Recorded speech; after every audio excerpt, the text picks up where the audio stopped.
So, we were discussing about the classification of operating systems. We have already discussed the two types of operating system, that is simple bash systems and multi-programming operating systems. Next, we'll go to discuss about next type of operating system, that is time sharing systems. In the bash systems, user cannot interact with the jobs where it is executing. The user must set up the control cards to handle all possible outcomes. This means that, as we have discussed in the last video about bash systems, in the bash systems, user were not able to interact with the jobs. Once it has submitted the jobs to the system, after that, it was not possible for the user to have an interaction with the jobs. This was considered as the disadvantage of batch systems. So, to overcome the limitation of batch systems, time-sharing systems came into existence. A long turnaround time inhibits experimentation with the program, and the time-sharing system is a logical extension of multi-programming. Multi-programming jobs are executed by the CPU switching between them, but the switch occurs so frequently that the users may interact with each program while it is running. This means that there will be multiple programs in the memory and the CPU will switch between these processes, and the switching will occur so frequently that the user will feel that it is interacting with each program in between the execution of a program. Next is a time-shared system uses CPU scheduling and multi-programming to provide each user with a small portion of a time-shared computer. Basically, in this, there is a term quantum. Quantum is the amount of time that each task gets to execute.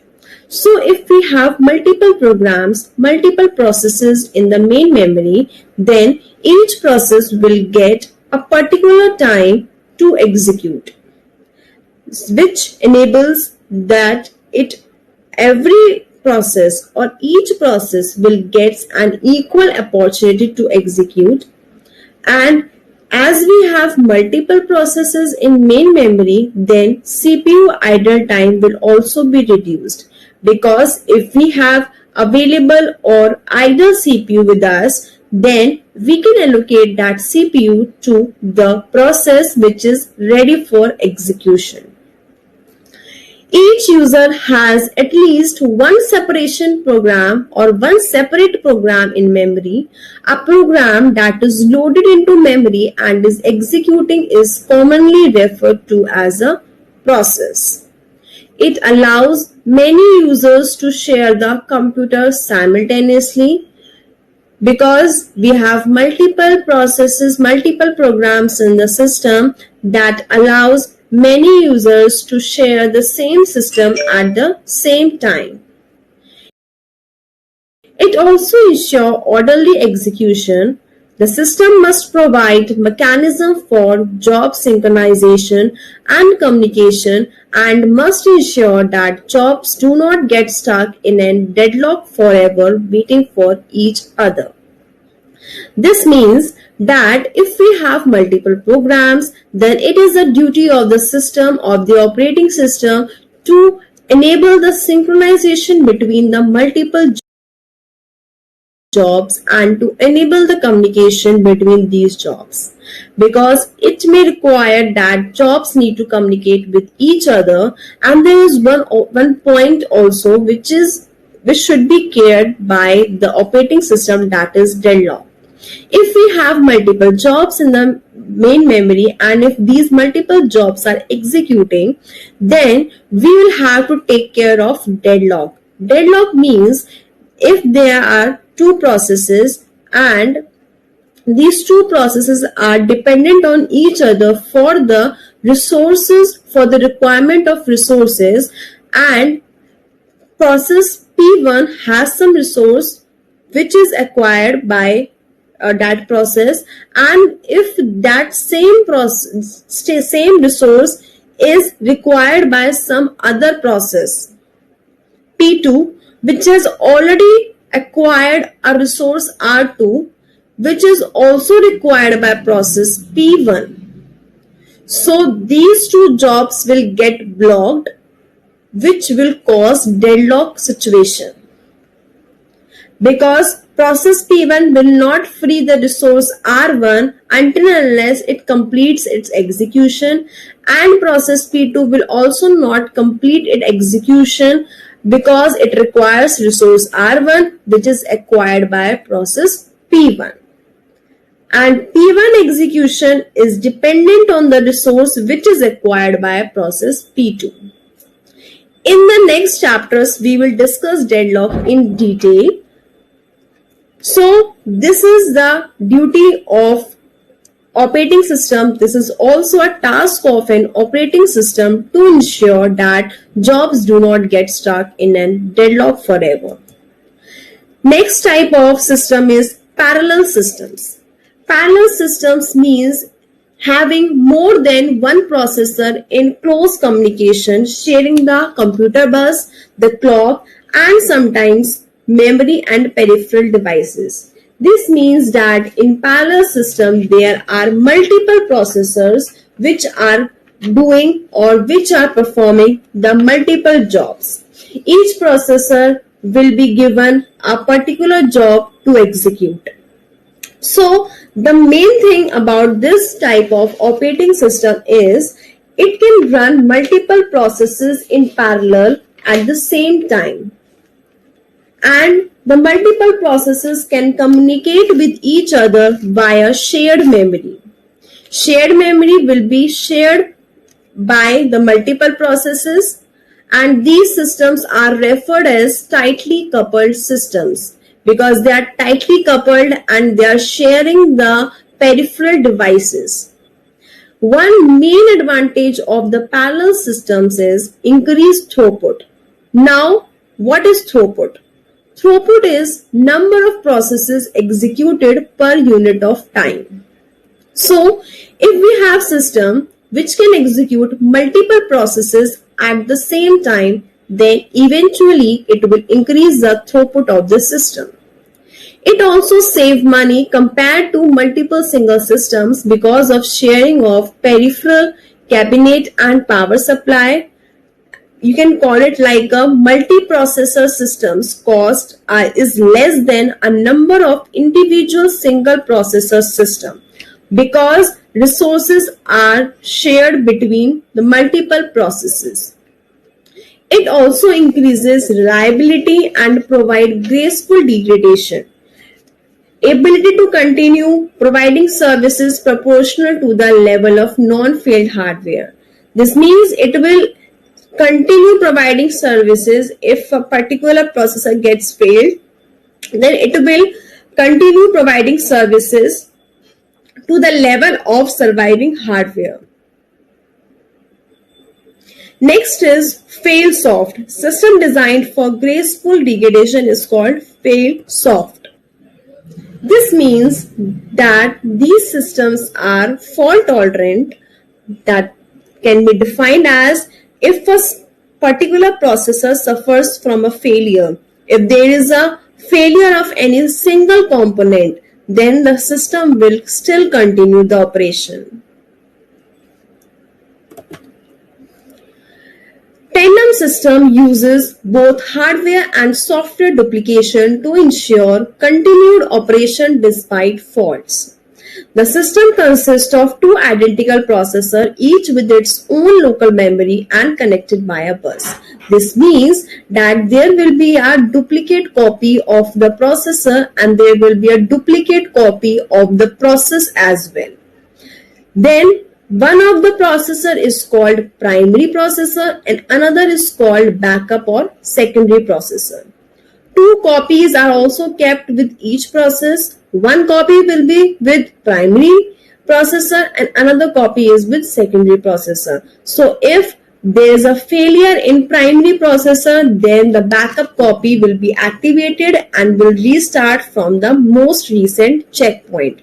Checkpoint will be saved after the certain period of time so that the backup copy can be activated and can be restarted at the time of failure of primary processor. Next is type of parallel system. There are two types of parallel system. First one is symmetric multiprocessing and second is asymmetric multiprocessing. Symmetric multiprocessing, in this there are multiple processors and each processor will decide which task it has to perform. So each processor runs an identical copy of the OS and copies communicate with one another as needed. And there is no master. All the processors are peer. Each processor performs all tasks within OS. In symmetric multiprocessing, treats all processors as equals and no input-output can be processed on any CPU.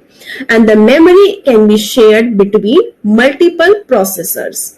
And each processor will have its own cache that will be updated according to the processed data. Next type is asymmetric multiprocessing. In asymmetric multiprocessing, each processor is assigned a specific task. So in this type of multiprocessing system, there will be a master processor. Master processor will control the system. Master processor will decide that which task is to be assigned to which processor. Whenever the processor will be idle, it will look to the master processor for the instructions or for the predefined task, or you can say for the program or process it has to execute. A master processor controls the system. The other processors look to the master for instructions or predefined tasks. Thus, this defines master-slave relationship. In this, one processor will be master and all other processors will be slave processors. Master processor schedules and allocates the work to the slave processor. Each processor has its own address space. Next type of operating system is real-time systems. Real-time system means that the system is subjected to real time. That is, response should be guaranteed within a specified time constraint or system should meet the specified deadline. This means that there must be some specified deadline defined and the system must respond within that specified deadline. Otherwise, there may be disastrous consequences. A key characteristic of an RTOS is the level of its consistency concerning the amount of time it takes to accept and complete an application's task. The variability is jitter. That means the time it is taking to respond, that is called jitter. Often, these systems often used as a control device in a dedicated application such as controlling scientific experiments, medical imaging systems, industrial control systems, and some display systems. So, their functioning can be judged by if it returns the correct result within its time constraints. This means that the system is functioning correctly. There are two types of real-time system. First one is hard real-time system. Second one is soft real-time system. As we have discussed jitter in the last slide, jitter means the delay or you can say the time the system takes to respond. So hard real-time system has less jitter whereas soft real-time system has high jitter. Hard real-time system is hardware or software that must operate within the confines of a stringent deadline. And if it does not respond within the confined deadline, then there could be a disastrous consequences. Secondary storage limited or absent, data stored in short-term memory or read-only memory. conflicts with time sharing systems not supported by general purpose operating system. The big example of and the main example of this hard real-time system is like real-time monitor and flight control system. Real-time monitoring can be used in many industries and situations, particularly in IT and manufacturing, so that to enable quick reason to momentary events. If there is any event occurring, so there must be some quick response from the system. Next is soft real-time system. This type of system can miss its deadline, occasionally with some acceptably low probability. But in the soft real-time system, if the system is not able to perform, is not able to respond within the specified deadline, then there will be less disastrous consequences. Like it will be acceptable. Limited utility in industrial control or robotics, useful in applications requiring advanced operating system features. Next type of operating system is distributed system. Distributed systems are those systems which are distributed at different geographical places and they distribute computation among several processors. The processor does not share memory or a clock. Instead, each processor has its own local memory. The processor communicates with one another through various communications lines such as high-speed buses and telephone lines. These systems are usually referred as loosely coupled systems, and as they are located at different geographical places, then communication between these different processors and these different distributed systems will be occurred via message passing. The processors may vary in size and functionality. These processors are referred as sites, nodes, and computers. Here are some disadvantages of this type of operating system. First one is resource sharing. Suppose there is a file which is present at some system, then it can be shared among multiple systems via network. Computational speed up, because the computation is distributed among multiple processors so that the computational speed will also increase. Reliability.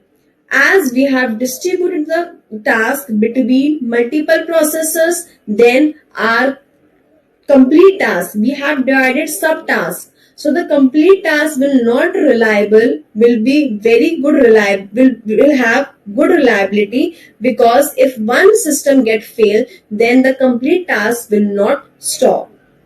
Communication will also occur between processors, that is will occur via message passing.